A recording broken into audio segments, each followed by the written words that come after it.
City Escape is one of the most iconic levels in Sonic Adventure 2. A cityscape that's all downhill. I swear it's pretty much Pittsburgh with these inclines, but as we zoom through this memorable level, there's a lot that passes us by. I'm always someone who likes to stop and take his time. And in a game as fast as Sonic, there's a lot to miss. How does a truck this big make it into the city to begin with? What happens if you get the board in the off-limits part of the level? Why is Eggman running through the city streets the best thing ever? Join me for another edition of Pixel Portals, where we dive into the mysteries, discoveries, and nostalgia of Sonic Adventure 2's City Escape.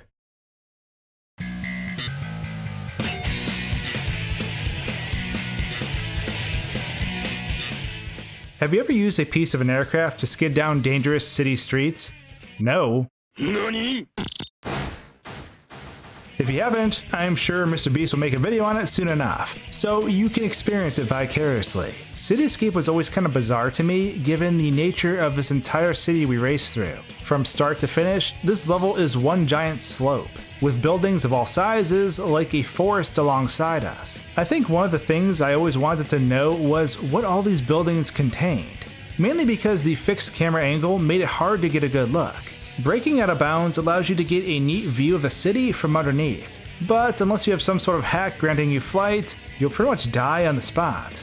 It definitely looks cool though, and made me appreciate the entirety of the city that zipped on by. One thing that always bothered me when starting out was that I don't think I fully understood what happened to Sonic at the beginning of the game. I wasn't able to play Sonic Adventure 1 because we did not have the system, and obviously I couldn't boot up a Let's Play like I could today to see what it contained. Being young, I didn't fully understand the reason why Sonic was held captive. This actually made my first experience with the game kind of weird, because I felt like I didn't have the whole story. However, regardless of how I felt about that, I felt worse about plowing through the city streets and flipping cars into the air. Of course, instead of thinking about how cool it was that I was launching cars like 30 feet in the air, I was thinking about how many people I actually killed on my way out of the city. Most of the cars we come across are parked, but there's tons that have people in them driving. And launching cars as far as Sonic can definitely would be fatal. I feel like even if Sonic was innocent and captured by mistake, the amount of death and destruction we leave behind would make Sonic a criminal anyways.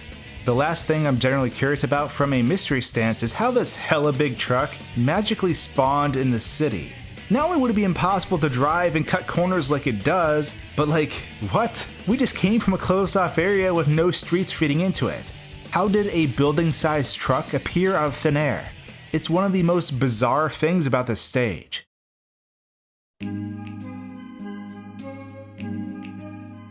In any game I play, I always try to discover the secrets of every world I travel through.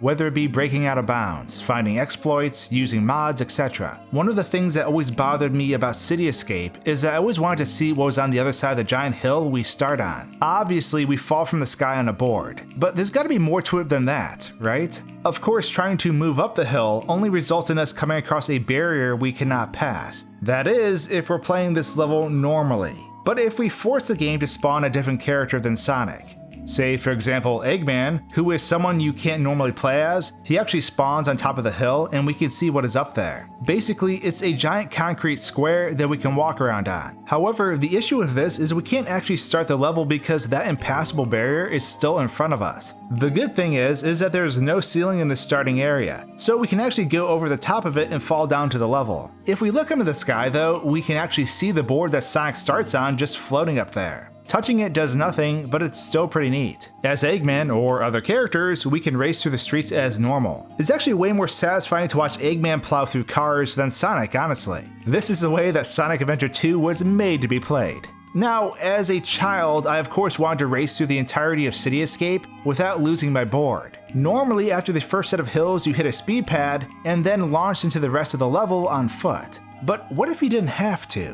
What's interesting is, if you bypass this area, you can remain on the board until Sonic takes damage. Going through the level this way is pretty fun, but it can be a bit hard to control at times. Some of the platforming is awful too, and you'll probably die often. However, there are a few things that are interesting to note. First, the giant loop after the park area cannot be traversed on a board, because the board is incapable of going upside down. This makes it so Sonic's orientation can't change when going up a ramp, thus making it impossible to use it to run down the huge wall. However, if we bypass this area, we can get all the way to right before the truck spawns. But once again, we hit a roadblock as you need to roll through this crawl space to start the chase scene. This is where things get interesting, because in order to get the board past this point, you actually have to backtrack through half the level and utilize a moon jump. Reason being is that after you go down the giant building, there are no instances of open ceilings. Basically, the entire environment is encased in a box that keeps you from moving upwards. We need to be outside of this so we can go around the barrier. For those of you who watched my video about completing the entire hero campaign with only Rouge the Bat, you're probably familiar with that obstacle. I also recommend checking that video out, as there are tons of crazy completion scenarios for lots of stages within the game. Anyways, once we clear this area, we can then race the truck on our board. When you have the board in this area, it seems you move way faster than you normally do on it. It's actually really funny to watch.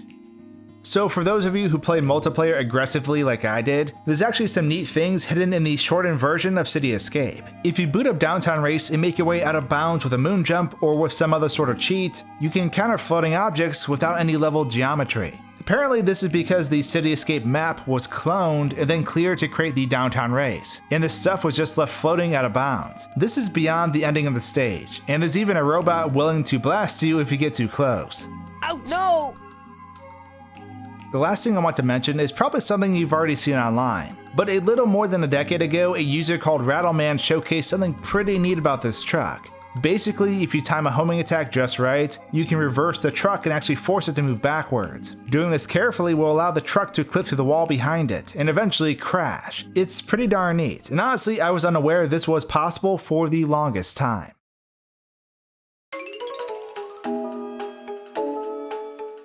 Now, if there's one thing that City Escape is known for, it's definitely the nostalgia. For me, it's a place that I'll never forget because of the energy it gave off. I don't know if it was the vibe of running through a city during summer or the soundtrack which gave it this peculiar feeling, but it felt empowering. Nothing could stop you. As the lyrics say, got places to go, got to follow my rainbow. The entire vibe of the song is about pursuing your dreams and moving forward.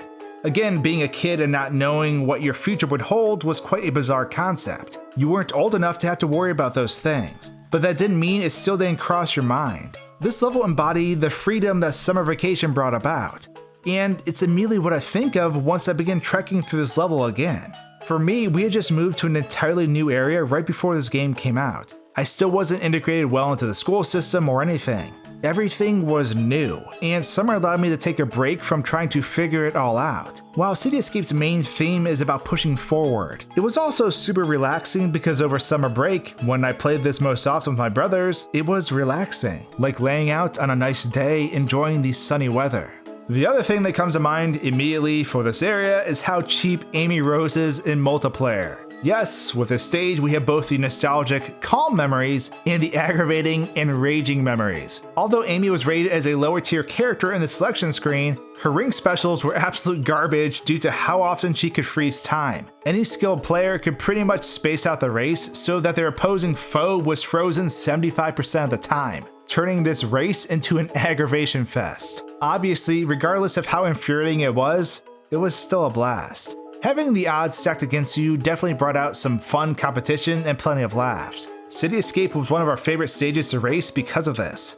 But the last aspect of nostalgia the stage had for me, or rather this game as a whole had, was how it sort of bridged over to Phantasy Star Online's release. Given Sonic Adventure 2 was my first major Sega title, it naturally paved the way to PSO. Having just gotten done grinding stats for my Chao, it was now time to grind away on Planet Regal for my first ever MMORPG. But with that came a bit of sadness in some regards. Sonic Adventure 2 was something we stopped playing as PSO took over our lives, and thinking back to it now is kinda weird to think about. This is why there are so many mixed emotions of nostalgia with this game for me. It was a bridge to another game. It held hopeful summertime memories, and it gave me the brotherly competition I craved.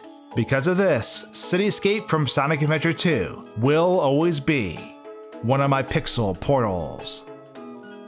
But now that I shared that, do you have any nostalgic memories from this game? Any weird discoveries you stumbled upon? Let me know in the comments below. And with that, thanks for tuning in to this city pursuit. While you're here, I highly recommend checking out my video about beating the game with only Rouge the Bat.